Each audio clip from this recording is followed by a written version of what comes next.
एक शब्द मैं एक्सप्लेन कर दूं जिसका नाम है सामरिक। और याद रखिए कई बार हिंदी अनुवाद में फ़र्क हो जाता है, तो हमने कहा था जैसे जैसे हम आगे बढ़ेंगे एक एक शब्द आपको एक्सप्लेन करते चले जाएंगे। सामरिक को कई बार हिंदी में रणनीतिक भी लिख देते हैं, इसलिए बेसिक अगर इंग्लिश आप देख लीजिए स्ट्रेटेजिक। इस शब्द का मतलब होता है स्ट्रेटेजिक। तो आप याद रखिएगा स्ट्रेटेजिक का सीधा मतलब होता है जो राष्ट्र की सुरक्षा से जुड़ा हो।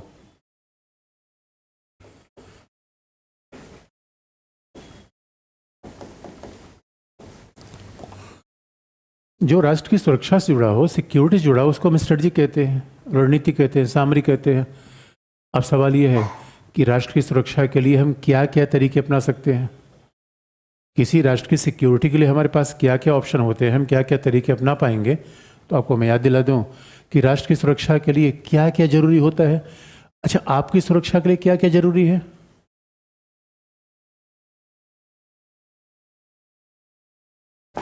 भाई सीधी सी बात है, आपकी सुरक्षा के लिए जरूरी है आपका लोकेशन, अवस्थिति। भूभाग भी सुरक्षा को इंश्योर करता है, ज्योग्राफी, इसे कहते हैं जियोपॉलिटिक्स। यानी ज्योग्राफिकल फैक्टर भी हमारी सुरक्षा को तय करते हैं। बहुत ध्यान से देखने की बात है, ज्योग्राफिकल फैक्टर हमारी सुरक्षा कैसे तय करते हैं। राजा महाराजा अपना महल कहाँ बनाते थे? पहाड़ के टॉप पे। क्यों? सामरिक दृष्टि थी। मैं पहाड़ पे जो कोई ऊपर आएगा तो स्वाभाविक रूप में दिख जाएगा, और ऊपर से रहना ज़्यादा आसान है सिक्योरिटी के लिए। इसीलिए अब थर्ड फ्लोर पे रहते हैं, ग्राउंड फ्लोर पे।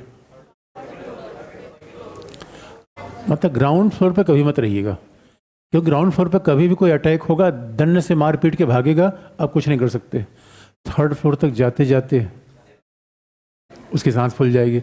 और थर्ड फ्लोर पे स्वाभाविक रूप में अगर आप चेयर भी उठा के फेंक देंगे, गोली काम करेगा। वो नीचे से ऊपर डंडे भी नहीं मार सकते, और ऊपर से नीचे ईंट भी गिरा सकते हैं, जूता भी खींच के मार देंगे, और रॉकेट तरह लगेगा। इसे आप याद रखिए, हमेशा थर्ड फ्लोर पे रहिए, ग्राउंड फ्लोर पे कभी मत रहिए। घर पे भी मकान बनवाइए, ऊपर का नीचे का फ्लोर पार्किंग के लिए छोड़िए, ऊपर रहिए हमेशा। सियाचिन का महत्व क्या है? इसलिए अब जियोपॉलिटिक्स अब देखिए, कई बच्चे का आईआर पढ़िए नहीं, सीखिए। भौगोलिक अवस्थिति आपकी कैसे महत्व प्रदान करती है। जब भी किसी हॉस्टल में जाओ, ये देखो कि हॉस्टल में कमरा किस जगह, कोने वाला कमरा बिल्कुल मिल रहा है, या ऐसा कमरा जिसमें पूरे हॉस्टल पर नजर रखी जा सके। हमेशा आप याद रखना। अगर आपको ये लगता है कि ना भाई हमारी दुनिया से क्या मतलब, मैं तो अपने कमरे में रहूँगा, पढ़ने वाला बच्चा हूँ, अरे भाई आपके पीछे दुनिया पड़ी हुई है और आप दुनिया से बेफिक्र हैं। फंसेंगे नहीं, फंसेंगे कभी। इसलिए हर आदमी को देखते रहिए, और जो अपने मोहल्ले से बढ़कर रह रहा है मुखर्जी नगर में, लेकिन हाल चाल रख रहा है गांधी विहार, नेहरू विहार, ऑट्रम लेन, राजेंद्र नगर, नोएडा का, वो समझ लो महाशक्ति है। नजर आपकी हर जगह होनी चाहिए। और इस क्लास में जरा ध्यान से देखो, स्ट्रेटेजिकली लोकेशन क्या है। इस क्लास में कौन से लोग स्ट्रेटेजिक रूप में सबसे अच्छी लोकेशन बैठे हुए हैं? ये हिंद महासागर है, यहां से जब चाहे बॉटल उठाए भाग जाए। लेकिन ये क्या है? लैंडलॉक, नेपाल, भूटान, इधर लैंडलॉक, इधर सेंट्रल एशिया है, इधर देख लो। अगर एक बार उठना भी चाहे तो एक आदमी इनको दबो, बैठ पहले, बैठ, नहीं उठने देगा। इसीलिए बैठने समय पहला, घर बनवाते समय दूसरा। इसलिए याद रखिएगा, आदमी बड़ा होशियार होता है। इसी बात को लोग कहते हैं मौके की जमीन हो जाना। जमीन आपकी, घर आपका हाईवे पे होगा तो आप रखना अच्छा रहेगा। और इसलिए भारत हाईवे पे ही है। भारत के 3 तरफ समुद्र घिरता है, एक तरफ हिमालय है। ये ज्योग्राफी हमें बेस्ट लोकेशन देती है सुरक्षा के लिए भी। कैसे भूभाग हमारी सुरक्षा करता है? चाइना के पसीने छूट जाते हैं हिमालय क्रॉस करने में। चाइना हिमालय पर जैसे आता कहता है भाई बहुत ठंडी लग रही है, हम कहे जाओ वापस जाओ, वापस जाओ। बर्फ के समय कोई कहाँ वार करेगा? ठंडी के समय तो कोई उधर से आक्रमण करने में उसके पसीने छूट जाएंगे। आप याद रखिएगा, स्वाभाविक रूप में हाइट है, स्नोफॉल है। इसीलिए हमारे यहाँ सारा आक्रमण भारत के खिलाफ सारा आक्रमण कहाँ हुआ है? पंजाब, राजस्थान, इसी से सारा आक्रमण हुआ। इन्हीं लोगों तो आक्रमण झेला, इसे लड़ते लड़ते बहादुर बन गए हैं, अब आपस में ही लड़ते हैं। भाई हर चीज का दोनों पहलू होता है। अरे यही लोग ना होते तो हमारे देश की सुरक्षा होती। जितना आक्रमण आता सब इन्हीं के ऊपर आता था। गंगा के मैदान में तो लोग बैठ कर राम राम राम राम कर रहे थे, गंगा के मैदान पर आक्रमण गया कहाँ? इसलिए ये लोग आज भी लड़ाके हैं। और लोग कहते हैं कि लड़ाके हैं, लड़ाके हैं, लड़ाके हैं। अतीत में देख लो, लड़ते लड़ते तो उन्होंने देश को बचाया। एक ही हमारा ऐसा भाग था जो स्ट्रेटेजिकली ठीक नहीं था, उसी में अगर हमारे पास देखो, एक होता है सामरिक। सामरिक का मतलब है जो भूभाग, ज्योग्राफी भी आपको सुरक्षा देती है, दूसरा तकनीकी भी आपको सुरक्षा देती है। इसलिए ज्योग्राफी सुरक्षा देगी तो ज्योग्राफिकल का मतलब ये भी सामरिक में ज्योग्राफी भी आ जाएगी, भौगोलिक आपकी अवस्थिति आ जाएगी, ऊंचाई आ जाएगी, ये सब सामरिक में आएगा। राजा महाराजा इसका बहुत बड़े ध्यान देते थे। किला कहाँ होना चाहिए? टॉप पे, जंगल के बीच में, पानी से घिरा हुआ। अब किसी किले को देख लीजिए, जहाँ नदी के पास नहीं है वहाँ आसपास बिल्कुल नहर बनाई गई किले के आसपास, कोई इतनी आसानी से प्रवेश कर नहीं पाए। सामरिक मामला है। तकनीकी भी, टेक्नोलॉजी भी आपको सुरक्षा देती है। टेक्नोलॉजी आपको सुरक्षा कैसे देती है?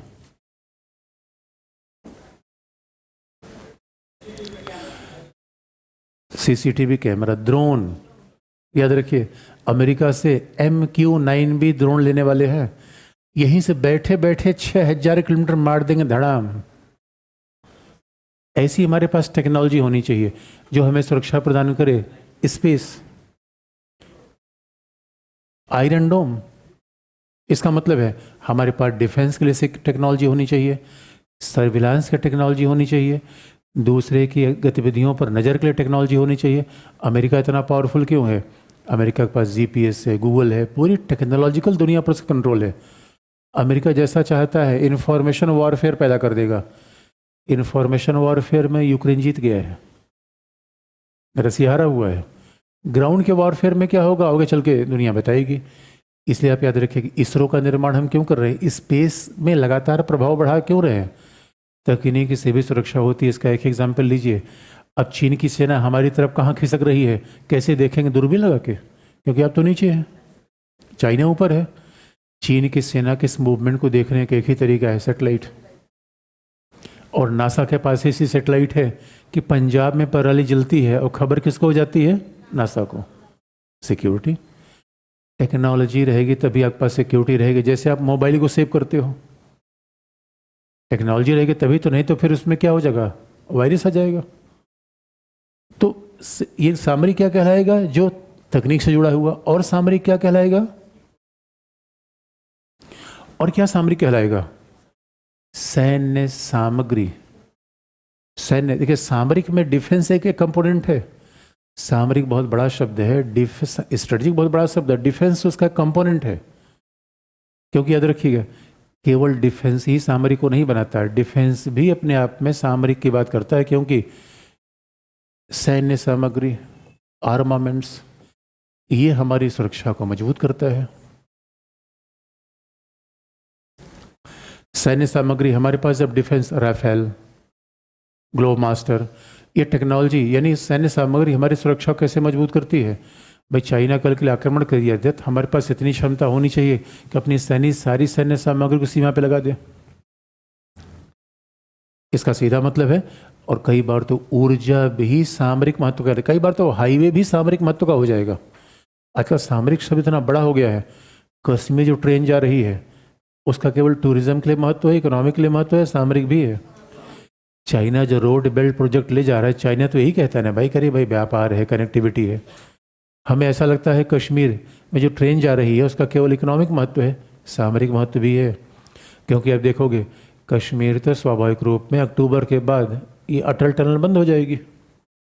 तो कश्मीर जाने का रास्ता पता चला कि अक्टूबर से मार्च तक तो आप कश्मीर जा ही नहीं सकते, बार बार रास्ते बंद होते रहते हैं।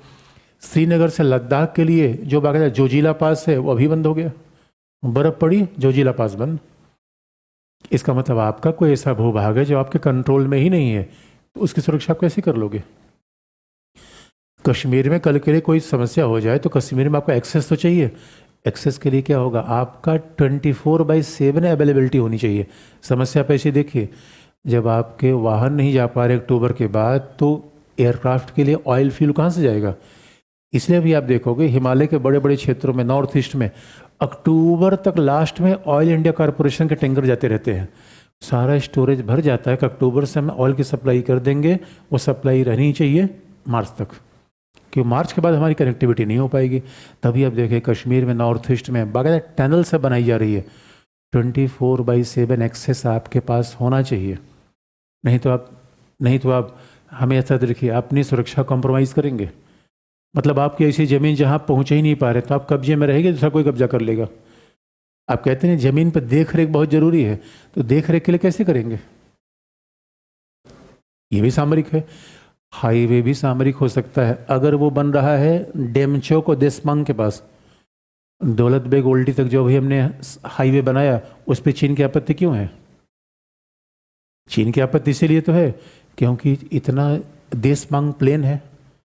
देशमांग प्लेन है, यही ज्योग्राफी हमारी सुरक्षा को बढ़ा देती है। हिमालय में प्लेन जगह मिलना अपने आप में बहुत मुश्किल है। कश्मीर वैली है, आपने देखा होगा, जहाँ जहाँ हमारा चीन के साथ कॉन्फ्लिक्ट हो रहा है, मामला सामरिक ही तो है। अगर हिमालय में कहीं आपको घाटी मिल जा रही, प्लेन मिल जा रहा है, तो आपके लिए बड़े महत्व का है। इसका मतलब है हाईवे भी सामरिक रूप में हो सकता है अगर वो डेमचौक और देशपांग में है। आजकल तो ज़्यादातर जो मॉडर्न हाईवे बन रहे हैं उस पर एयरक्राफ्ट लैंडिंग फैसिलिटी हम बना रहे हैं। कभी भी क्राइसिस में हम उसको, जैसे अभी ये नहीं कि कभी वार हो जाएगा तो हमारे सारे एयरफोर्स स्टेशन पे तो अपोजिशन हमला कर देगा। अब सारे एयरफोर्स स्टेशन पर अपोजिशन अगर हमला कर देगा तो हमारे जहाज कहाँ से उड़ेंगे? इसलिए रनवे तुरंत तोड़ा जाएगा। तो रनवे हमारे पास ऑल्टरनेट तो होना चाहिए। हम सड़क से ही रनवे बना लेंगे। अब कितनी सड़क को मारोगे?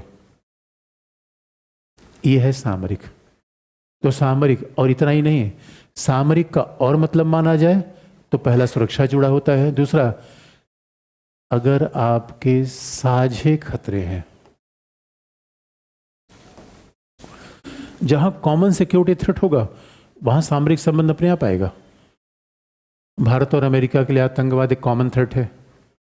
चाइना कॉमन थ्रेट है। Bharat Japan, China common threat है। इसलिए अगर दुश्मन साझा हो तो संबंध सामरिक अपने आप बनेंगे, स्ट्रेटेजिक संबंध बनेंगे। खतरे साझे होंगे, सामरिक संबंध बनेंगे। और सामरिक संबंधों में क्या होता है? आज सूचना का लेन देन करते हैं, शेयरिंग ऑफ इंटेलिजेंस। सामरिक संबंधों में शेयरिंग ऑफ इंटेलिजेंस करते हैं। आज सूचना मतलब खुफिया सूचना, CIA का रॉ के साथ, मोसाद का रॉ के साथ, उनके पास जो इन्फॉर्मेशन है वो हमें देंगे, क्योंकि दोनों के सुरक्षा खतरे साझे हैं, तभी तो साझी दृष्टि रहेगी। इसलिए सामरिक शब्द अपने आप में बहुत बड़ा हो जाता है। साझा खतरा है तो भी सामरिक है, सुरक्षा कोई मामला है तो भी सामरिक है। और सुरक्षा कहाँ कहाँ से प्रभावित हो सकती है, इतने एग्जाम्पल अब देख लीजिए। सुरक्षा का इंटेलिजेंस भी तो बहुत बड़ा इंस्ट्रूमेंट है। अगर आज सूचना, अगर आपके पास सूचना ही नहीं कौन आप पे कब कब हमला कर रहा है, फिर तो आप मुगालते में हैं। अगली बात, एक होता है सामरिक, दूसरी होती है सामरिक दृष्टि, स्ट्रेटेजिक विजन। सामरिक नजरिया, स्ट्रेटेजिक विजन आप में होना चाहिए। और स्ट्रेटेजिक विजन क्या है? नंबर 1, ये पहचान होनी चाहिए शत्रु कौन है। इसमें मुगालता नहीं होना चाहिए। अब ये नहीं कि एनिमी है और गले में हाथ डाल के चल रहे हैं फिर खतरे में है। इसे कहा भी जाता है, हमेशा इस बात को आइडेंटिफाई कर लीजिए कि आपका दुश्मन कौन है, फिर उसको काउंटर करिए। अगर आपको यही नहीं पहचाने कि हमारे लिए थ्रेट कहाँ से आ रहा है, तो आप याद रखिए आपकी सामरिक दृष्टि नहीं है। अगर आप हमेशा अपनी सुरक्षा के लिए खुद इंतजाम नहीं कर रहे हैं, तो आप याद रखिए फिर आपकी दृष्टि पे खतरा है। इससे सामरिक विजन क्या है? हमेशा कोई डंडा, तमंचा, चक्कू हमेशा पास में रखिए। हमेशा ये सोच आपके आगे कौन चल रहा है, पीछे कौन चल रहा है, आगे पीछे देख के चलिए। जिस रास्ते से आइए उस रास्ते को जाते समय बदल दीजिए। रहिए यहाँ तो बताइए मुखर्जी नगर, रहिए मुखर्जी ने बताइए, करोल बाग। कहीं भी आपको लोकेशन बताना नहीं है, कहाँ जा रहे हैं बताने की कोई ज़रूरत नहीं है। आपका कौन पीछा कर रहा है कौन पता है। इसे क्या है, सामरिक विजन। रोमांटिक विजन होना चाहिए, सामरिक विजन होना चाहिए। सामरिक विजन। अब कोई गुलाब लेकर आ गया और उसे में लड्डू हो गए। ज्यादातर लोग इसी किस्म से मारे जाते हैं। ट्रैप ऐसा को किया जाता है, बड़े बड़े आतंकवादियों को ऐसे ट्रैप करते हैं, तरीके हैं। हमारे बच्चे देखो आगे बढ़ गए हैं, सब कुछ जान रहे हैं। तीसरी बात है, सामरिक दृष्टि ही नहीं होना चाहिए, सामरिक कल्चर भी होना चाहिए, स्ट्रेटजिक कल्चर भी होना चाहिए। वैसे दृष्टि और कल्चर काफी हद तक एक जैसा है।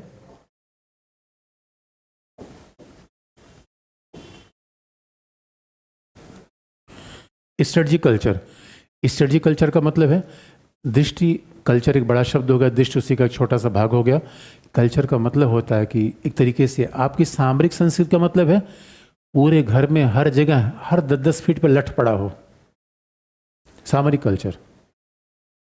छत पे कुछ ईंट पड़ी हो, सामरिक कल्चर।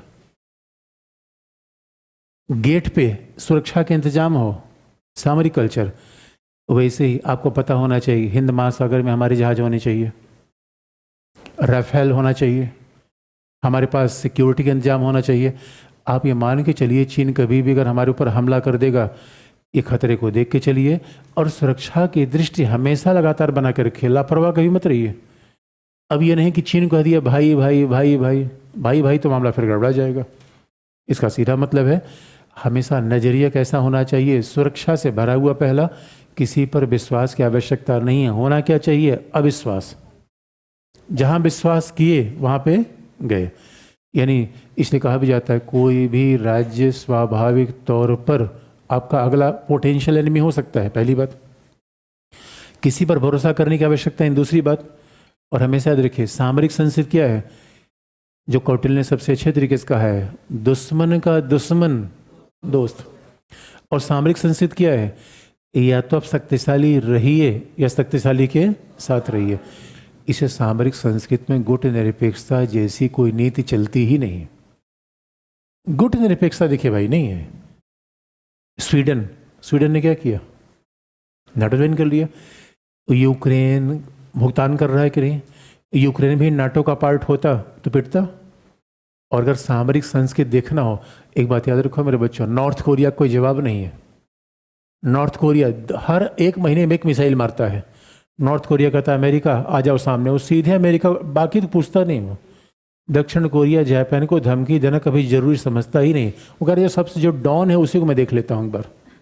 और कौन है वो, आप याद रखिए, अगर आप मोहल्ले के आपने डॉन को ही थ्रेट कर दिया तो बाकी थ्रेट करने की जरूरत ही नहीं है। इसे मजाल है कोई नॉर्थ कोरिया पे हमला कर ले, इसे याद रखिएगा मेरे बच्चों। और ये बात सद्दाम हुसैन को तब पता चली 2003 में, जब उन्होंने परमाणु हथियार का निर्माण नहीं किया। इसे ईरान बड़ा डिस्परेट है परमाणु हथियार बनाने को। 1998 में हमने परमाणु हथियार बनाया इसीलिए कि ना चाइना इधर बैठा हुआ है, पाकिस्तान इधर बैठा हुआ है, और हम क्या गाए, शांति के गीत। क्या गाने चाहिए हमें, कमाल की बात है, पूरे मोहल्ले में लोग हथियार लेके दौड़ रहे हैं और हम क्या गा रहे हैं, शांति के गीत। इसका मतलब हमारे पास सामरिक संस्कृति नहीं है।